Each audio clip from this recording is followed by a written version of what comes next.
Hello viewers. तो कैसे हैं आप लोग? आई होप आप लोग अच्छे और ठीक होंगे। तो मैं हूं आली, आप देख रहे हैं MRP X2 एनिमी वर्ल्ड। तो आज हम एक्सप्लेन करने वाले हैं अब कापिलोस कोकोस एपिसोड 4 को। अगर आप लोग अब तक वीडियो को लाइक नहीं किया है तो वीडियो को लाइक करो और चैनल को सब्सक्राइब करो।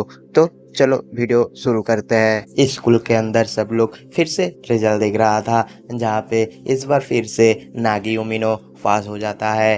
तब हिरोशिकबा के जो भी दोस्त है वो हिरोशिकबा को दिलासा देता है कि तुम टेंशन मत लेना, वो तो बस तुक्के से पास हो गया है। और ये सारी चीजें नागी उमिनो चुपके से देख रहा था। तब वहाँ पे नागी उमिनो की दोस्त आता है और उसको शाबाशी देता है कि तुमने बहुत ही अच्छे काम किया है, तुम तो हमारे हीरो हो। इन लोगों की बातें सुन के नागी उमिनो सोच में पड़ जाता है कि आखिर ये लोग कौन है, क्योंकि इससे पहले तो मुझे इस तरह से बात नहीं किया है, तो ये लोग आखिर ऐसे क्यों बात कर रहा है। चलो अच्छा है मेरा दोस्त तो बन गया। फिर हिरोशिकबा वहां से चला जाता है और हिरोशिकबा जहाँ जहाँ जाता है नागी उमिनो उसको पीछे से चुपके से देखता है कि आखिर क्या कर रहा होता है। लेकिन नागी उमिनो देखते हैं कि हिरोशिकबा हारने के बाद भी उसको ज़रा भी फर्क नहीं पड़ रहा, कि उसके उसके जो फैंस फॉलोअर्स थे, उसका जो दोस्त थे, वो उनको हमेशा शाबाशी दे रहा होता है। नागी उमिनो के बदले हिरोशिकबा को बढ़ावा देता है कि तुमने इस बार हार गया तो क्या हुआ, अगली बार तुम जीत जाओगे, ये तो बस तुक्के से नागी उमिनो जीत गया है, तुम चिंता मत करना। और उसको अच्छे अच्छे खाने वगैरह दे रहा होता है। और ये सब देख के नागी उमिनो थोड़ा हैरान हो जाता है और वहाँ से वो लोग आ जाता है। अगले दिन स्कूल के अंदर दिखाया जाता है, जहाँ पे नागी उमिनो अपना ड्रॉअर खोलता है जिसमें एक चिट्ठी मिलता है और वो चिट्ठी हिरोशिकबा ने लिखा था। और ये चिट्ठी ही जैसे नागी उमिनो पढ़ता है वो तुरंत टेरिस के ऊपर चला जाता है और टेरिस पे जाके देखता है तो हिरोशिकबा पहले से वहाँ पे तय खड़ा था। तब हिरोशिकबा कहते हैं कि आज तो तुम बहुत ही जल्दी आ गए, क्या बात है। तब नागी उमिनो कहते हैं हाँ मुझे तुमसे भी कुछ बात करनी थी, कैसे करूँ मुझे समझ में नहीं आ रहा था। तब हिरोशिकबा नागी उमिनो को कहते हैं पहले तो मैं तुम्हें कॉन्ग्रेचुलेसन जनाता हूँ, तुम इस बार फिर से पास हुए हो। अच्छा ये बताओ तुम इतना मुझे हराने में इंटरेस्टिंग क्यों हो और किस लिए इतनी पढ़ाई कर रही हो। तब नागी उमिनो कहते हैं कि मैं तुम्हें डेट करना चाहता हूँ, मैं तुम्हें खाने पे ले जाना चाहता हूँ, बस इसीलिए। ये सुनने के बाद हिरोशिकबा पहले तो कुछ देर कुछ नहीं कहता, फिर नागी उमिनो को चिल्लाते हुए कहता है कि मैं ऐसा बिल्कुल नहीं करूँगी और मैं तुम्हारे साथ कभी डेट नहीं करूँगी। तुम क्या सोचते हो एक दो बार हरा के तुम मेरा दिल जीत लोगे? ऐसा कभी नहीं होगा। तुम एक बार नहीं 10 बार भी अगर लगातार हराओगे फिर भी मैं तुम्हारे साथ डेट नहीं करूँगी। ये सुनने के बाद नागी उमिनो कहते हैं अच्छा तो मतलब मैं मुझे तुम्हें 10 बार हराना है, उसके बाद तो तुम मेरे साथ खाने में जाओगे ना।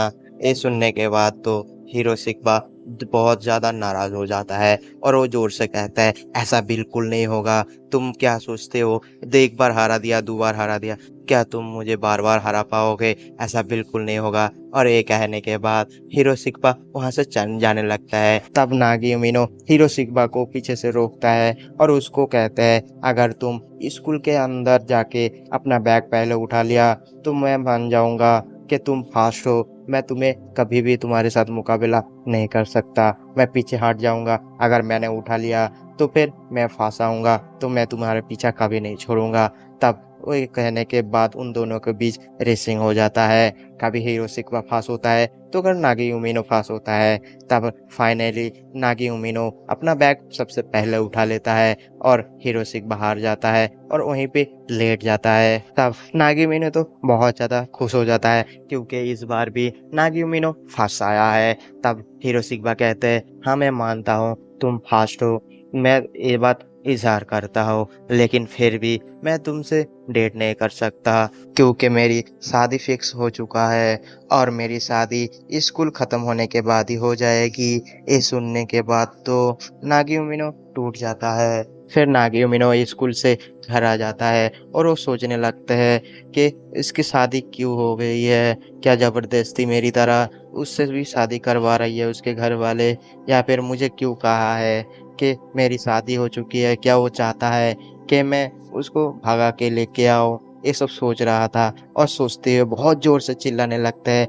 तभी वहाँ पे एरिका आ जाता है और एरिका नागियोमिनो को कहते हैं, क्या तुम पागल हो गए हो, तो ये सब तुम क्या कर रहे हो। तब नागियोमिनो एरिका को देख के वो चौंक जाता है क्योंकि उस अचानक आ जाता है। तब नागियोमिनो एरिका को कहते हैं, क्या तुम्हें इतना भी सेंस नहीं है कि किसी के घर पे आने से पहले डोर नॉक करना चाहिए। तब एरिका कहते हैं, मैं कितनी बार डोर नॉक किया है, तुम तो नहीं देख सुन पाए, इसलिए मैं अंदर आ गया।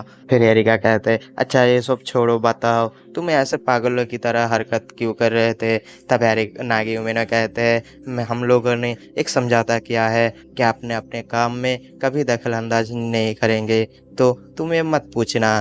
तब एरिका कहते हैं, आज वो सब नहीं चलेगा क्योंकि हमारा जो 15 दिन एक साथ रहने का जो डेट था वो ख़त्म हो चुका है, सो तुम आज यहाँ से जा रही हो। फिर नागियोमिनो बाहर आके अपना बैग पैक कर रहा था। तब एरिका को कहते हैं कि 15 दिन हो चुका है, मुझे तो मालूम ही नहीं पड़ा कब कैसे दिन ख़त्म हो गया है, तुम्हारे साथ रह के भी मुझे बहुत ही ज़्यादा अच्छा लगा। तब एरिका कहते हैं, लेकिन मुझे तो फ़र्क पड़ा है, मुझे तो हर एक दिन बहुत ही ज़्यादा लंबा समय लगा है। फिर नागियोमिनो बाहर आता है और वो थैंक यू जनाता है, जहाँ पे एरिका कहते हैं, मुझे थैंक यू जनाने की कोई ज़रूरत नहीं है। तब नागियोमिनो कहते हैं, अरे मैं तुमसे नहीं कर रहा हूँ, तुम यहाँ से बाजू हटो, मैं तो इस घर को थैंक यू जना रहा हूँ क्योंकि इस घर ने मुझे बहुत ही कुछ दिया है, बहुत ही ज़्यादा प्यारी प्यारी यादें दी है, तो इसलिए इस घर को थैंक यू जाना रहा हूँ। तब एरिका कहते हैं, अरे मुझे भी थैंक यू जानाओ, ये मेरे बाप का घर है। तब नागियोमिनो कहते हैं, अच्छा अच्छा थैंक यू, और वहाँ से नागियोमिनो घर पे आ जाता है। जहाँ पे घर पे आने के बाद देखते हैं कि घर में तो ताला लगा हुआ था। तब उसकी मम्मी को फ़ोन लगाता है, जहाँ पे उसकी मम्मी कहते हैं कि हमारे घर में कुछ काम चल रहा है, इसलिए हम लोग दूसरी जगह पे शिफ्ट हो चुके हैं और ये घर बहुत ही छोटा है, तुम जहाँ पे रह रहे थे वहीं पे चला जाओ, मुझे तो मालूम ही नहीं था कि आज तुम आने वाला हो, सॉरी मैं भूल गया था। फिर नागियोमिनो वहाँ चला जाता है जहाँ इससे पहले रह रहा था। वहाँ पे आने के बाद वो देखते हैं कि घर में शायद कोई है, और जैसे ही आस्ते से दरवाज़ा खुलता है तो एक दूसरे को देख के पहले चिल्लाने लगते हैं, क्योंकि नागियोमिनो को लग रहा था कि एरिका तो चला गया है, इसलिए तब एरिका को नागियोमिनो पूछता है कि तुम अभी भी यहाँ पे क्या कर रही हो। तब एरिका कहते हैं, मैं सोच रहा था कि मैं कुछ दिन यहाँ पे अकेला बिताऊं, तो इसलिए मैं गया नहीं। दूसरी तरफ हमें नागियोमिनो की मम्मी पापा को दिखाया जाता है, जहाँ पे साची कहते हैं कि नागियोमिनो क्या वहाँ पे रहेगी। तब साचा का बाप कहते हैं कि क्यों, तुम्हें बहुत ज़्यादा याद आ रहा है क्या।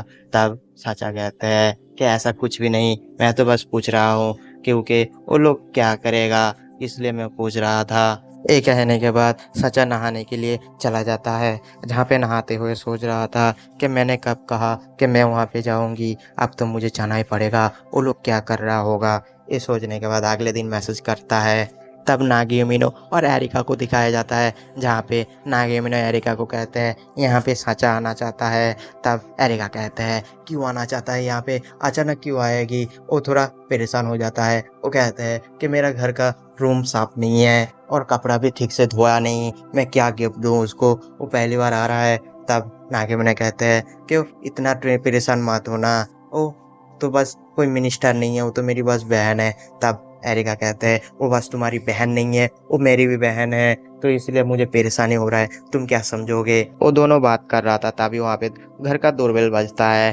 तब नागियोमिनो दरवाज़ा खोलने के लिए जाता है, जहाँ पे देखते हैं कि साचा नीचे बैठा हुआ था। तब नागियोमिनो पूछता है, तुम ऐसे क्यों बैठे हो। तब साचा जवाब देता है कि मुझे मालूम नहीं था कि दर कैसे खोला जाए, इसलिए मैं डोरबेल बजा के यहाँ पे बैठ गया।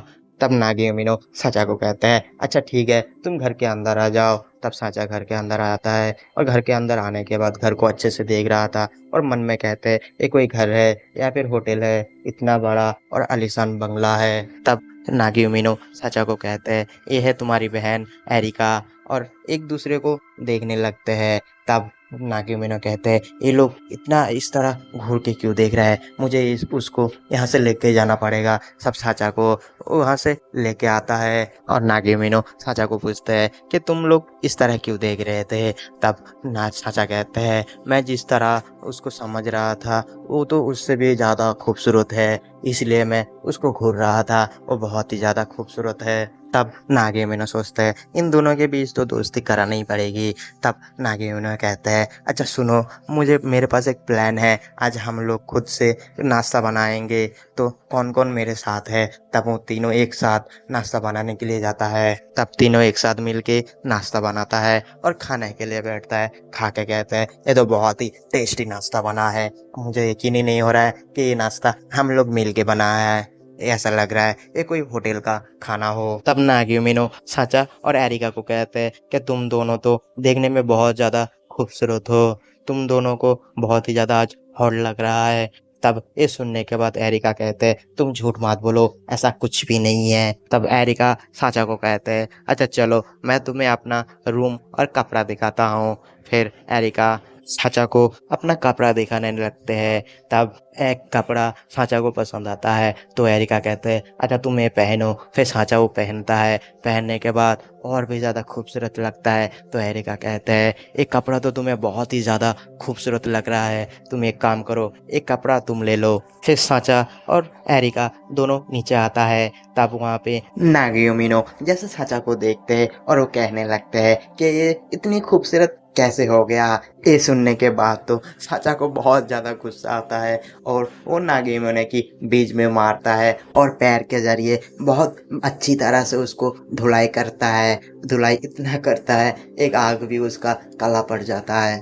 तब वहाँ पे नागियोमिनो के हाथ पे फोन पकड़ा देता है और उसको कहते हैं कि तुम हमारे लिए अच्छे अच्छे फोटो खींचो। तब एरिका और साचा पोस्ट दे रहा था तो नागियोमिनो क्या करता है अच्छे अच्छे फोटो खींचता है। फोटो खींचने के बाद कुछ देर रहने के बाद साचा वहाँ से आ जाता है, जहाँ पे साचा उसकी मम्मी को कहते हैं आज मैं एरिका के घर पे गया था। तब उसकी मम्मी कहते हैं तुम्हें वहाँ पे जाने की क्या ज़रूरत है, तुम यहाँ पे मत जाना। उसके मोबाइल पे एक मैसेज आता है और उस मैसेज देखने के बाद साचा उसकी मम्मी को कहते हैं कि मुझे किसी की इजाज़त की ज़रूरत नहीं है, मैं तो फिर से मिलने जाऊंगी। तब हमें उस मोबाइल की मैसेज दिखाया जाता है। फिर हम लोग वो मैसेज देखते हैं जिसके अंदर साचा और एरिका का फोटो दिख रहा था।